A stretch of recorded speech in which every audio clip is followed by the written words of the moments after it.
Hello, this is Penta Dragon, aka Luigi Dragon, and I'm going to present you a video about 20 tips on how to be a better jungler. Now, although I do call them tips, these are rules to me as a jungler, and I do follow them most of the time. The first tip is getting some free damage on towers. If you see an opportunity to get some damage on a tower, go for it. You see, I come in this lane expecting to pull off a gank and maybe getting a kill, but obviously the enemy bot lane recalled, so I'm just going to get some free damage on this tower.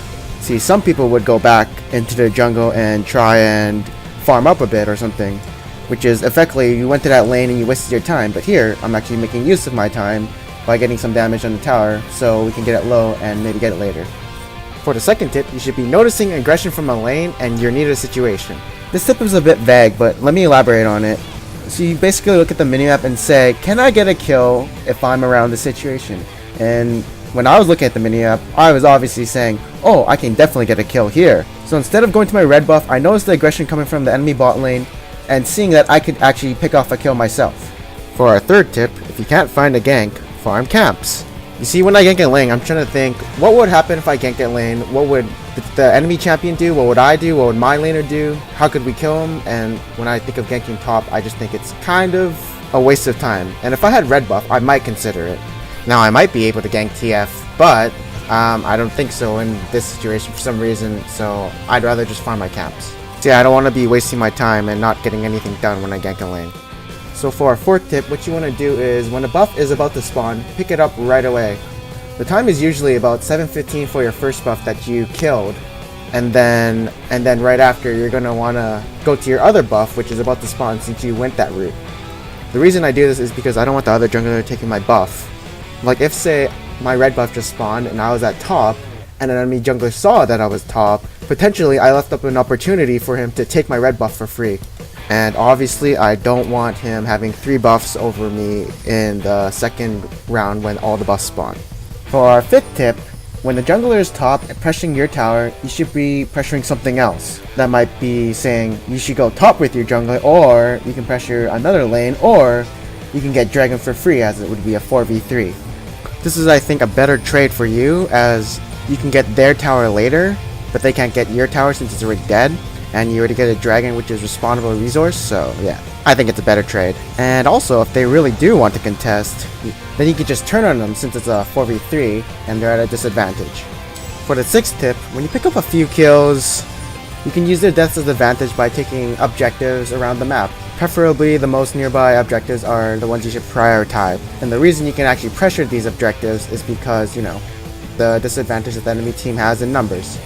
I also think that if you're low, you should still stay with your team as for like moral support and the numbers advantage, and you could actually use your skills still too. But I mean, say all 5 of you lived and they got 3 champions up with high hit point, but you're all low, yeah, maybe you could retreat after that, but you know, everything is situational. Our 7th lane is, if a lane dies, cover for them. I mean, you could have Wraith, or you could have that big juicy wave coming from that lane that just died, and you could be stronger as a jungler, since that gives more XP and gold than Wraiths. You want to take as minimal harass as possible as you want to go back to farming your jungle or to another lane, unless you're planning to recall back the base.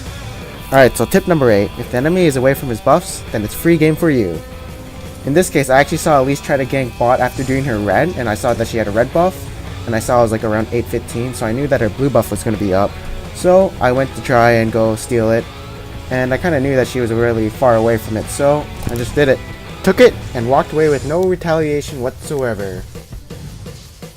Alright, tip number 9. If both lanes are gone and there's CS mid, I'm just going to tax it super hard for myself, as I'm not going to wait for my laner to come back.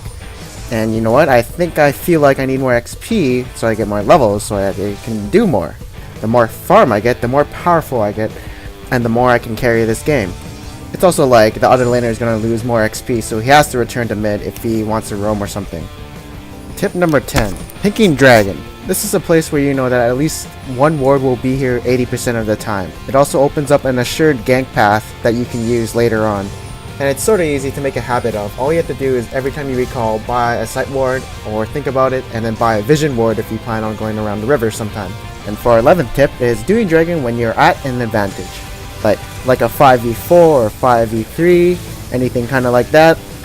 And I mean, even though if you don't get the dragon, you still win the team fight as like well, 5v4s, you should always win those, since they're one champion down. Alright, so this 12th tip is actually pretty important. It is not dying in team fights. Even though you are the tank, you should always try to still survive and soak as much damage and then retreat to the back line. So, you can be there for taking objectives or tanking other crap, or even just like crowd controlling someone later. Like, there's always that excuse that someone says, I just tanked their whole back line, why can't you guys clean up?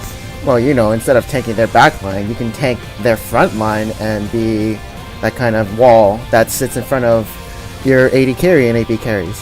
For our 13th tip, if the enemy jungler is dead, this should give you more incentive to do a monster objective, as the enemy's team's smite is down.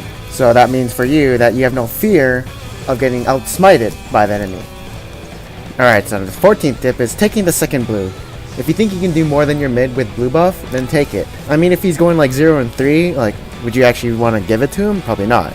I mean, if you see potential, it's your choice, but ultimately you decide if you get blue or the mid gets blue.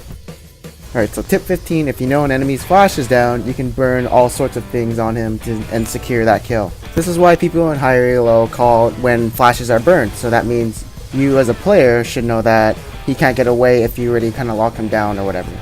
Alright, so tip number 16 is after you get a gank and you get a kill, push the lane. The reason this is effective is because the enemy will lose a lot of CS and might be down a level or two on the opposing laner.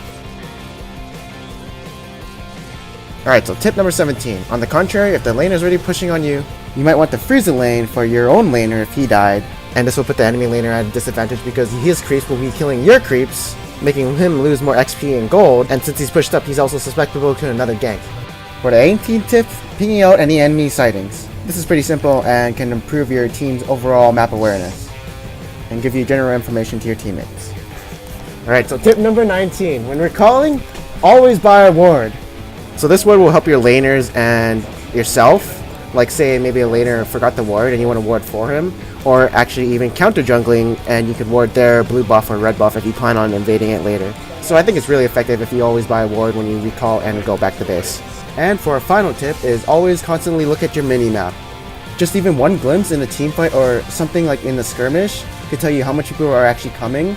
And like in this situation we see Orianna coming, so we just like, oh shit, we should just back off.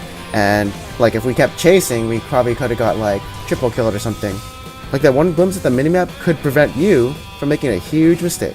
Alrighty, so that's the end of this video. I hope you guys learned a lot. And remember, these might be tips to you, but these are actually rules for myself, which I follow. So it's up to you how you use these tips in your jungling. If you guys like this video, check out the video in this video called Tips for Winning the Game After Winning Your Lane, and I'll see you guys next time.